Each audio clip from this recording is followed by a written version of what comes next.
صباح السعادة، صباح النصر، صباح الخير، صباح الحق، صباح فلسطين. سيبكم من كل الأخبار الحلوة اللي عمالين نسمعها من امبارح، والأخبار الحلوة اللي سمعناها من 50 سنة.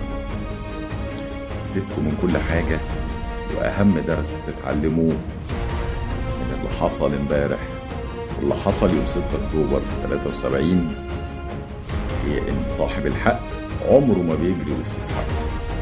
عمره ما بيجري ويسيب حقه. أي عركة، أي خناقة، أي خلاف، أي مشكلة، هتعرف صاحب الحق إنه ما يجريش ويسيب حقه. وتعرف الشمال والحرامي إنه أول لما بيلاقي البوليس كبس عليه بيرمي السريقة ويسيبها ويجري.